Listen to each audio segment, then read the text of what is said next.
Welcome to Doing the Most, the series where we talk about the misadventures of entrepreneurship. I'm your host, Georgie, execution strategist and serial entrepreneur. This series is here to get real about what entrepreneurial life truly looks like. We are driven, persistent, hardworking, ambitious. We are human, and these are our stories. Welcome back to another episode of Doing the Most, the Misadventures of Entrepreneurship. I'm your host, Georgie, and today we have AK Ikwuakor, who is a coach, an entrepreneur, a speaker, and a dad doing amazing things in the industry. So he's going to be sharing his stories of his adventures and misadventures. But before we jump into your stories, AK, tell us a little bit about your background, who you are, where it all started. What's up, Georgie? I just want to say excited to be on the show, first and foremost. And I like the misadventures because there's been so many. It's all a learning process. But for me, I actually am the first generation in the United States. I'm a Nigerian American. My parents moved here from Nigeria in 1976. And I came into this world in a team. I'm a triplet, so I actually have a twin brother. Wow. Yeah. Triplet. Yeah, I have a twin brother and a twin sister, and then I have three other brothers after that. So, and I'm the youngest. I'm like the baby in all of that. Big family. A big family. And the funny thing is, I'm 6'3", 6'4", 220 pounds. So if anybody wants to know what that is, it's like an NFL wide receiver linebacker, and I'm the smallest in my family. Wow. Oh. Okay, so your parents were just like, we're just creating like the new United States football team or something. Exactly. But I guess for me, why that's important, like I've always been a part of a team, and sports has always been a big important element in my life. I wasn't the best student. As a matter of fact, I struggled in school, but sports gave me the opportunity to get a scholarship to run track and field at the University of Oregon. And so I was able to, do sports there. And I would say my entrepreneurship journey actually started not from a company, but it actually started after tearing my ACL playing football for a year in college. And after I tore my ACL and playing sports, I was a 4-time All-American in college in track and field and played football. And at that moment, I was completely done with sports. I didn't want to play it. I felt like I was just a number. And what ended up happening was I ended up going to Rarotonga, this island off New Zealand, for like a vacation. And at this moment, I was like 40 pounds overweight. I was not an athlete by any means. And somebody that was there, her name was Pete. He was a family friend of my girlfriend at the time. And he says, "Have you ever thought about training for the Olympics?" and at that moment, I was like 40 pounds overweight. I was not looking like the elite level athlete. But that conversation really stuck with me. And I actually ended up the next year losing all the weight, trying out for the Olympics, making the Olympic team for Nigeria. A mishap, political stuff happens, and I end up actually not going and watching the Olympics from home. It was like this lifelong journey that I needed. This adventure's starting already. I'm only 19. Yeah, so that was the reason why I say I consider entrepreneurship is because my brother, he's an actor in Hollywood. I've grown and started several businesses as well. But I believe that entrepreneurship is that moment when you make that decision. I'm like, hey, I'm going to live life by my own purpose and my own vision. What I want to create for the world. It doesn't always have to be a business. And so for me, my decision was my path was going one way, and I decided I want to move it another different way. And that's what I decided. My first entrepreneurship journey was actually training for the Olympics. And that led into working in education. That's just like kind of the first element in the first part, though. All right. So tell me about that journey a bit. You said you're 40 pounds overweight. Somebody gave you this idea. So it's like they incepted this idea into your mind, and you're like, this new possibility opened up. Like, I just got cut from a football team. How am I going to even be making the whole Olympics, which is even more like highlighted and like recognized? Like, what are you talking about? So what like shifted in your brain that made you say, I'm going to take a chance on this thing after, kind of experiencing that loss, essentially? It was one of those moments where I knew where my path was going to go if I said no.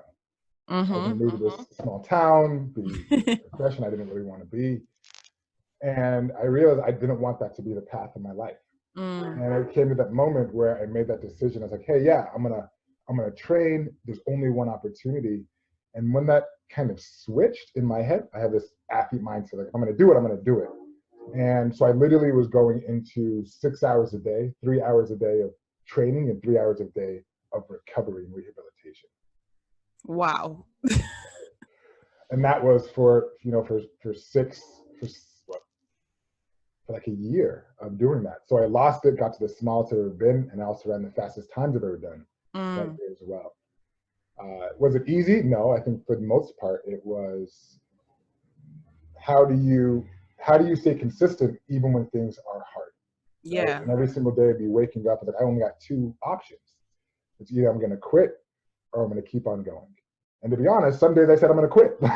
Let's just be real. Like sometimes I said I'm done. I'm done. I'm not going back out there. I don't care who says nope. This is it. And then something get out there somehow. And then something magically comes. Right? It might be this video I saw, or this book I read, or this person I had a conversation with that gets you right back in the grind. I think sometimes people feel as though motivation and inspiration is this thing that's always static for people that are successful. Like, no, sometimes we do get hit hard. Yep. Sometimes we do question. Sometimes we don't know the direction to go. And it's always okay, just got to do 1% better tomorrow. I like that. Just doing 1% better tomorrow, which I think a lot of us entrepreneurs, in general, people kind of miss the point of, right? It doesn't have to be twice as better or twice as faster. It's just as long as I'm increasing by the smallest percent possible, 1% each time, each day, then that's something. As long as I'm showing up, right? Even just showing up is that 1%, being present is that 1%, and just taking it one day at a time is essentially how you hit the goal. Because a lot of people, will be shocked by that journey alone, like losing the 40 pounds and just being committed and dedicated to it. But then through that, they'll forget the days that you just was like, nope, this is not it. This is not, I'm done. I want to quit. But then again, like you said, something magical would happen. And a couple people on the show, and I've experienced that as well, where the idea of, and I forgot where I read it, but it was just like the idea of whatever you want, the world conspires for, the universe will conspire for you to have it. I think that's The Alchemist, if I'm not wrong. Alchemist, yeah, I know. So, yeah. I know exactly. I'm about to say that. I know. As soon as I said it, I remembered. I'm like, wait. Yeah, The Alchemist. Yeah, I know exactly that. And that's so true. Because like deep down, like you even though you were scared and you wanted to quit that day, overall, like the bigger want was to have this happen. So it's like the universe conspired to say, all right, I'm going to put this person in your path. I'm going to put this commercial on TV. I'm going to, force you to give you that extra kick so that way you could actually get out there. Right. Completely agree. And with that, at the same time, I would also say motivation sometimes is also the number one thing that stops people. And I find it odd that some of us have to wait to have this warm feeling inside of our body before we have to take action and move forward on something. Some people don't like going to work, right? So some people do things that they hate will still do it. But some people, even when they want to do it, don't do it because of something called motivation. Like every single day we wake up and like, I don't have to force myself to like brush my teeth or really get out of bed for the most part. But if we were to change our mindset, to not thinking I got to have this warm feeling inside before I take action, instead of, okay, no, just remove it. Stop thinking about something too big or too small, right? Just think about just this, right? If I say I have this big speaking engagement, what am I now telling myself? That it's like this big end goal versus like something that has, is a part of the path. I'm just getting on stage, right? If I say something big, indirectly, I'm telling myself, this is going to be something harder, more challenging. Right? You're putting these roadblocks in your way before you ever get started. Yep.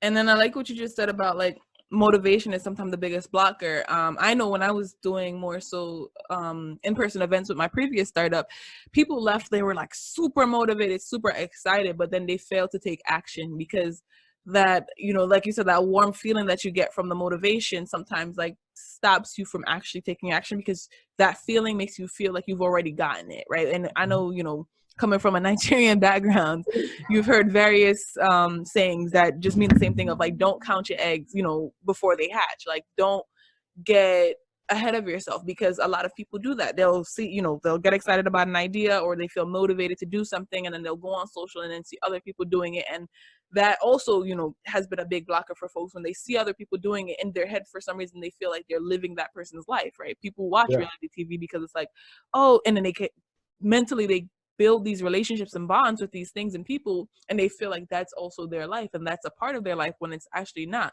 And the funny thing is, like, taking action is going to bring you that warm feeling, bring you that more energy.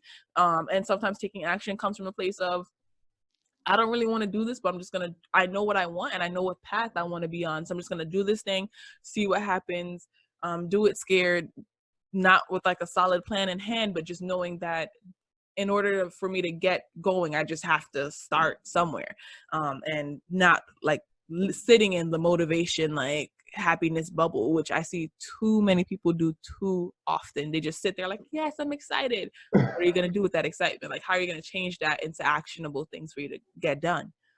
Exactly, because we all know that after you get motivated, something called life steps Yep. in. Mm-hmm. And that's also kind of with the book, The Alchemist, is that if they're going to get, like, you're going to get to this beginner's luck. Mm-hmm. And then all of a sudden, things are going to get in your way. Like, so how serious are you about this? Right? And it's about pushing through that. But I'll also say that when most people are motivated, what they do in terms of action sometimes is the wrong thing. Like, for example, I'm motivated. I want to, you know, New Year's, right? It's January 1st. I want to get in shape. And so what do people do?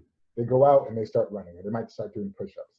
Instead, what they should be doing is, when you have that motivation, what can you do as an action that will maintain those efforts even when life steps in the way and you're no longer motivated? It may be, hey, I'm motivated, don't work out. As a matter of fact, what I want you to do is get an accountability partner and sign up for a program for the next 30 days, right? Or it might be, hey, I'm now motivated to like start speaking. Like, no. What you need to do is, what can you do to make sure that you maybe reach out to this gig and book this gig? So you now know that you're going to stay motivated even when life steps in the way. Yep, absolutely. And so let's get back on your journey now, your entrepreneurial journey and misadventures. So after you know, like you said, the political stuff and a lot of stuff happened while you didn't participate in the 2008 Olympics. What happened after that, right? Now, so you did all this work, right? You had this goal, you committed to the idea, you put in the work to make the idea become a reality, and now you're at home watching the Olympics. How are you feeling at this point, and what did you start to do next? Pretty crappy. Of course. I felt as good as anybody had this lifelong dream and was watching it from home. Like, I know that feeling of having it and then having it go away. Like, I was on the plane calling my family, like, I made it. And everybody was like super excited. And so I think at the beginning, it was the same thing that I was being congratulated for my whole entire life, was athletics. That's all I knew. Was now no longer a part of me. It was a loss of identity. And I don't remember exactly like 2008, because that was a tough year for me. So a lot of that stuff I kind of blocked out. I continued to run for a few different years. And, I was able to get back the next year, like in terms of some bigger time championships. And it was really, with me, what I feel in terms of entrepreneurship, even within this journey, it is almost like I was drowning.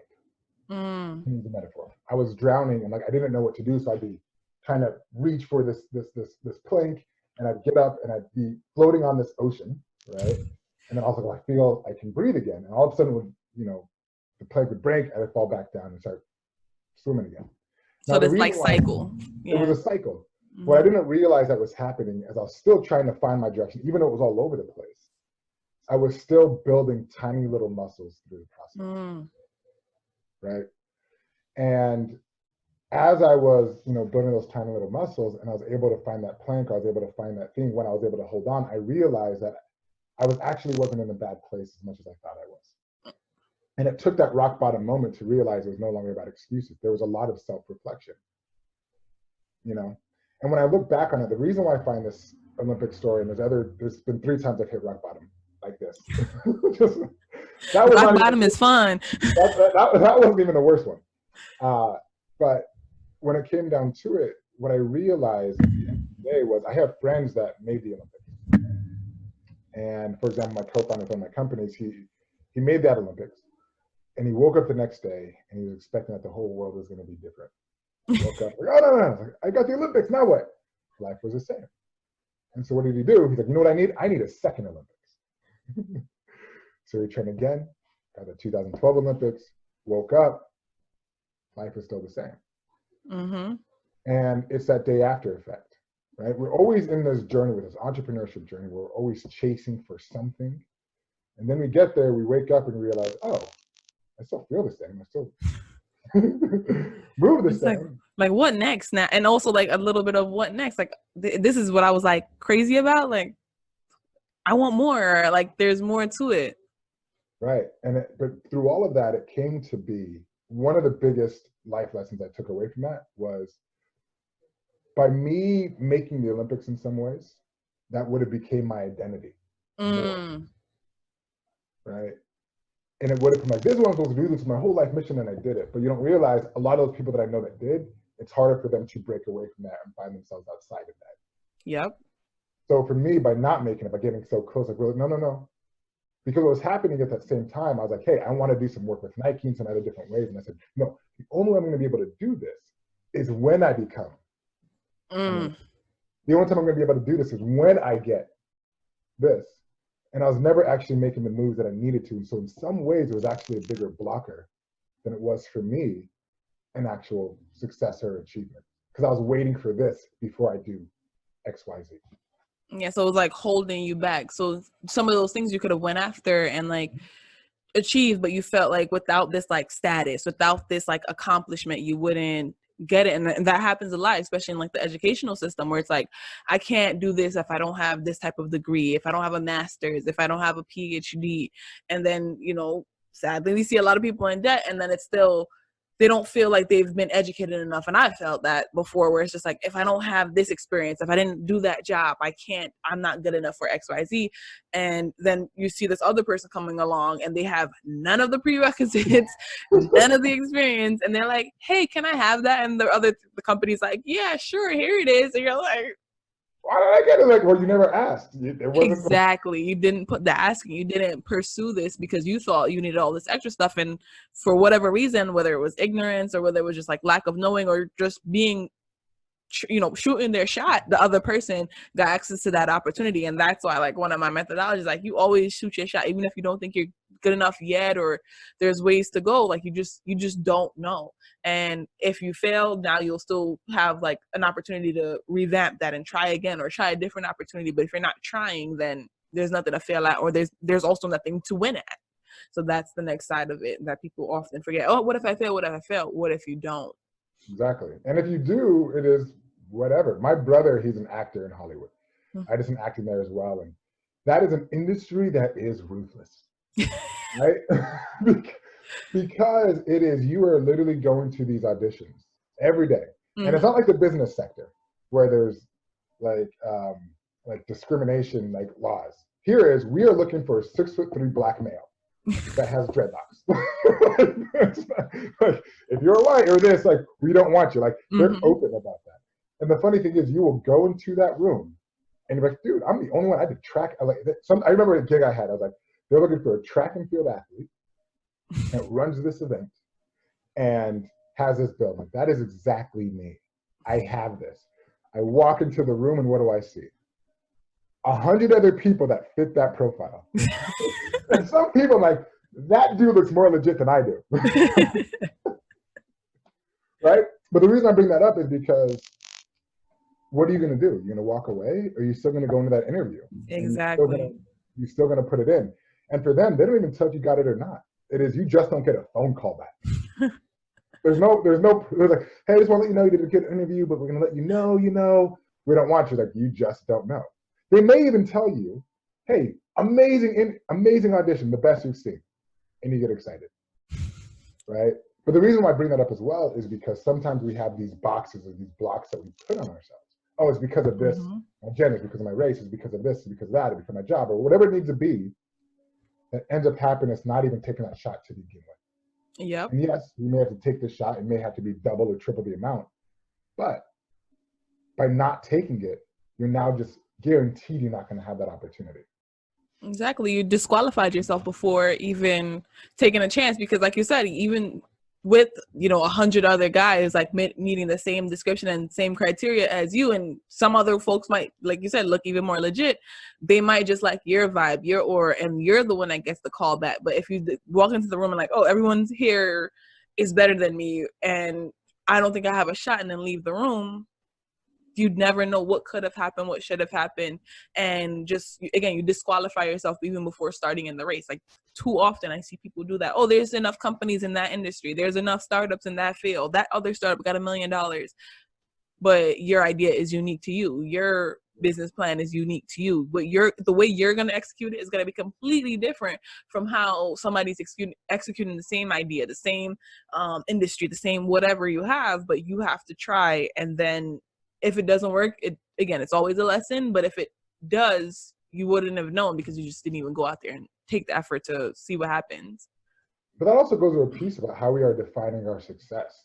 Right? Even if you do fail, you didn't really fail. There's so many different muscles that you were able to learn and build and grow through that process. Right? It's almost like saying, why does Burger King exist? Why does Wendy's exist? Why does Five Guys exist? McDonald's existed first.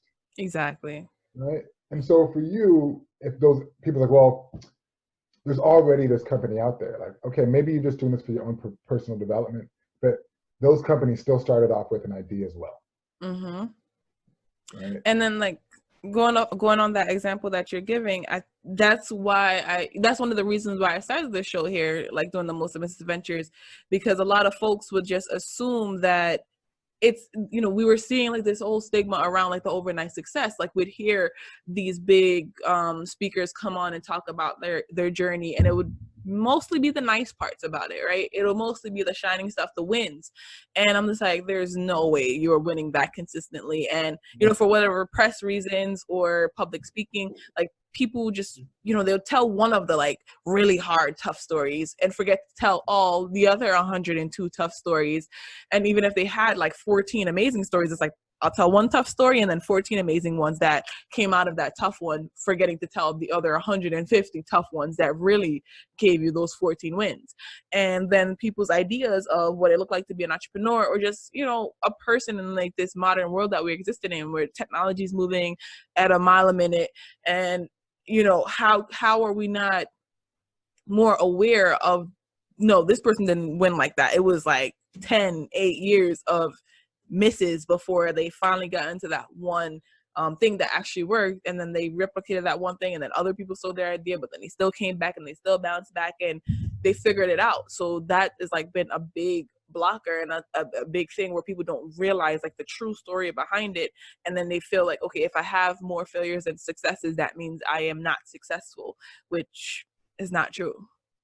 Well, not even true. And it's, when I think about that, I think a lot about ego. Because let's say somebody got $1 million and they got seed funding in a week. Cool. What does that mean about your journey? Right? Because that individual got that means you're just going to quit. Like that's the answer. Your idea, like because of that factor, yeah, people have, different privileges. People have different opportunities, whatever it needs to be. Right. And I think one of the things that we also, that's really important is our journey didn't start the day that we decided to put in that, that application to become an LLC or a C Corp. Right? Our whole lived experience has to do with that. Yeah. Right? It's not walking on the scene that came in. It might have been, hey, he had some really strong relationships by the time he asked for that $1 million. Right. And we think of it as, like you said, the easy stuff is like, oh, he just got this, but not realizing that just because he got that $1 million does not mean that life is now easier. He's now is responsible to a lot of VCs or some other people that are going to say, hey, you have to make this money back, rather than that other individual that has a mom and pop shop that's able to see their family and hang out. We live in this world where we think that entrepreneurship or a company is the next Google. But a company is just as much as a company as a mom and pop shop, the person selling lemonade on the stand, or even that big behemoth of a company. They're all companies. Yep. It all depends on your lifestyle design and your journey. So for me, I have no desire to make a company as big as Google. The thing that drives me is freedom.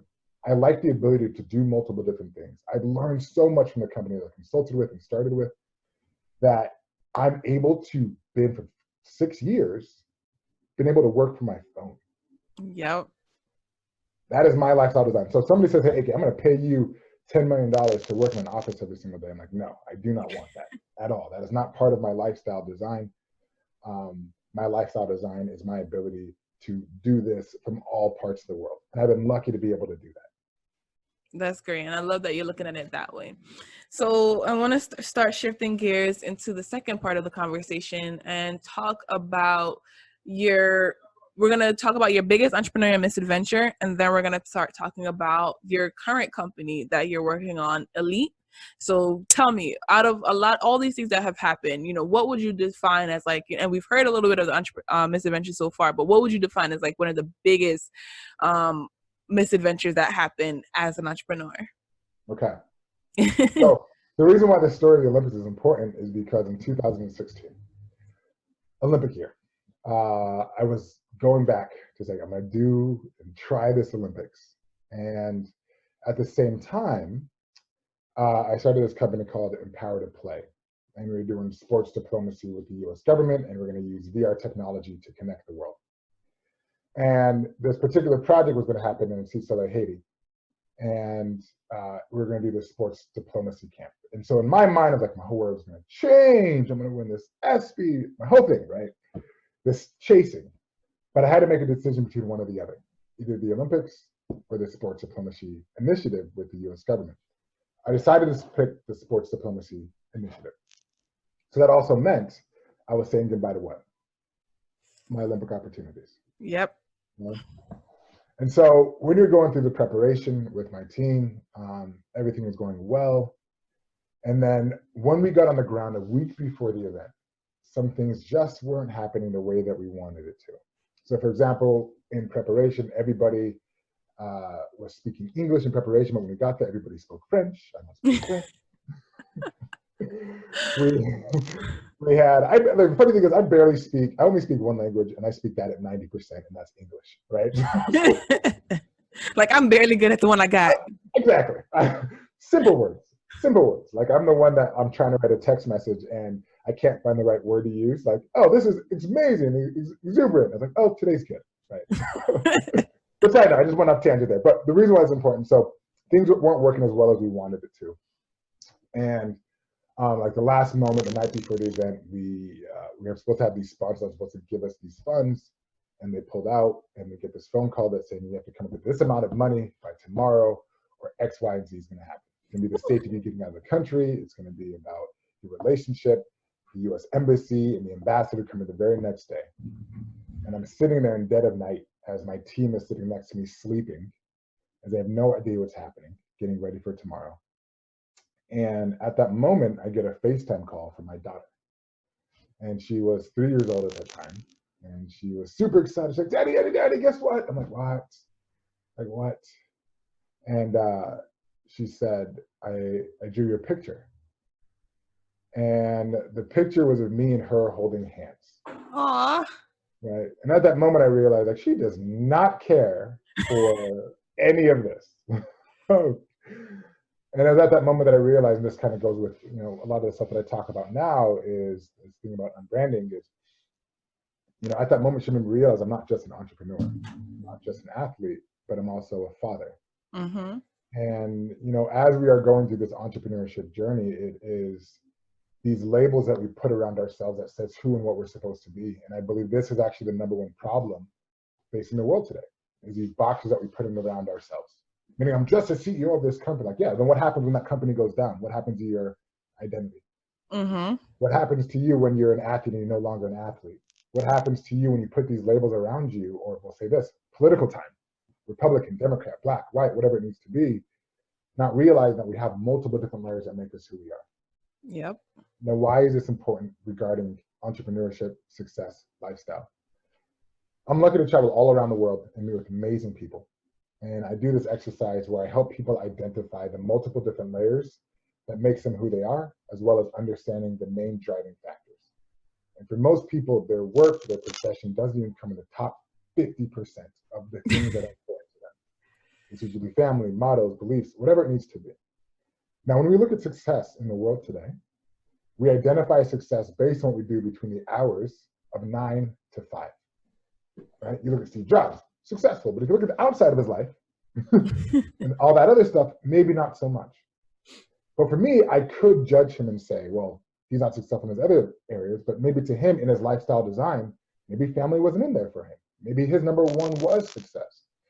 And so for me, what I believe the most important factor is, what is your lifestyle design as you're creating your company?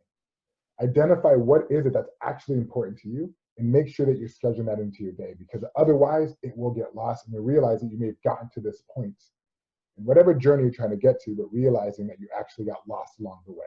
Yeah. And maybe that's why you're not actually happy as you're going through that journey. So the same thing is when I was talking about the Olympics and not getting that, I realized it's not about me getting this particular achievement, it's about the overall journey and how I am in the present moment. Love that. And that sounded like it really hit the fan, like coming up with, and I love how, you know, your daughter kind of like grounded you through that moment of, yes, everything is spinning out there, but I don't see all of that. I don't see like dad like all crazy trying to figure out what needs to happen next for this like venture.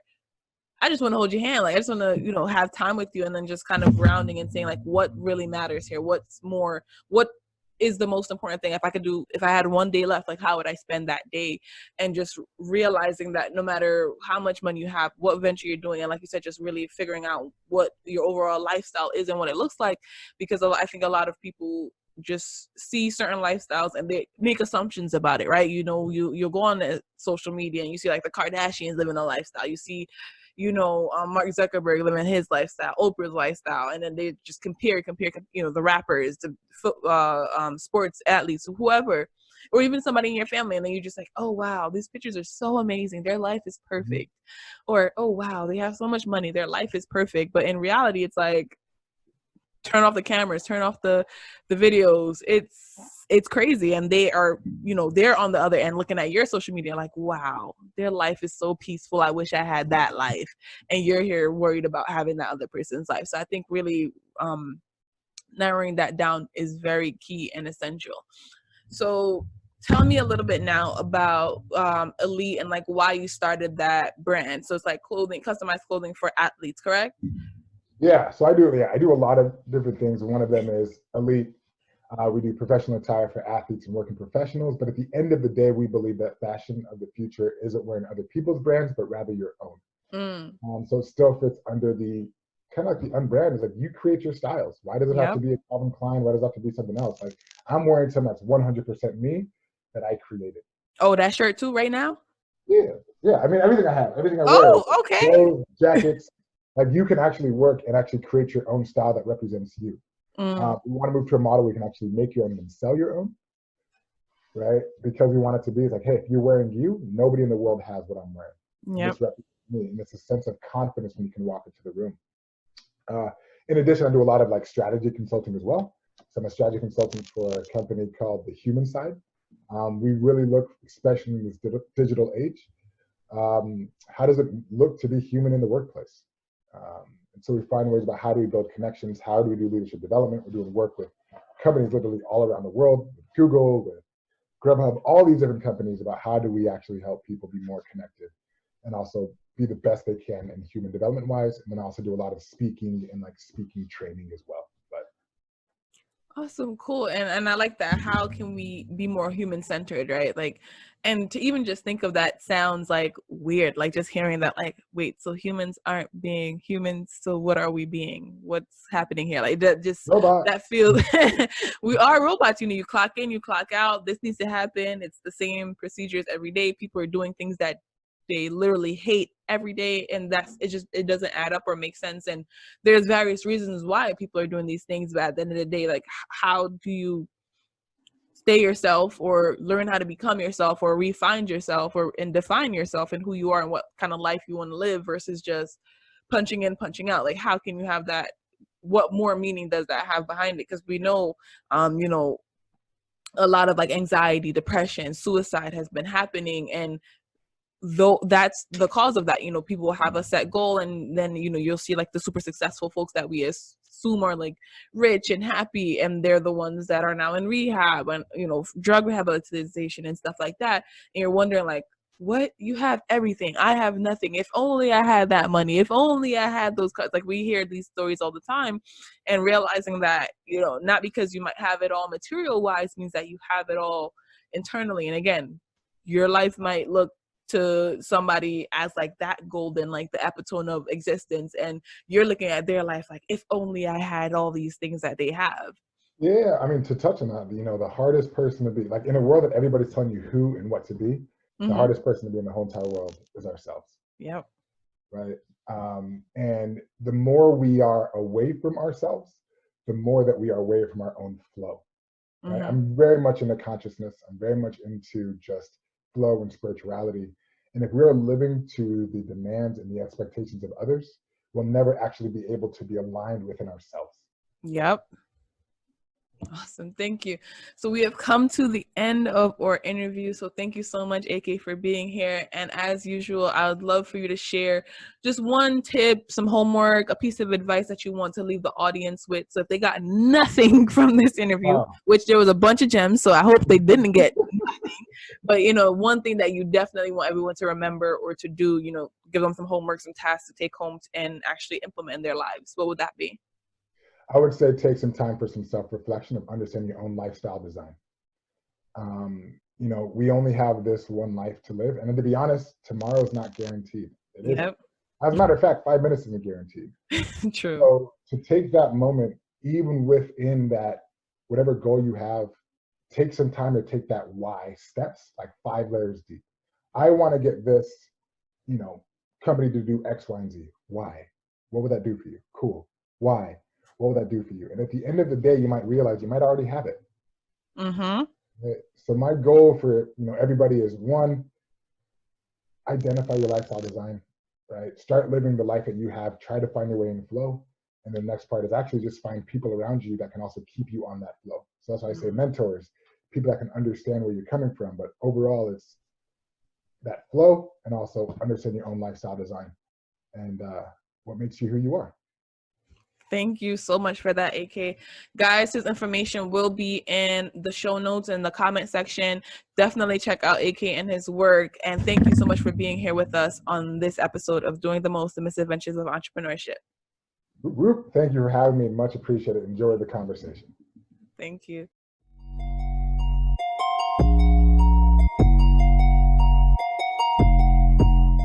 Thank you for tuning in to this week's episode of Doing the Most. Catch us here next week, same time, same place.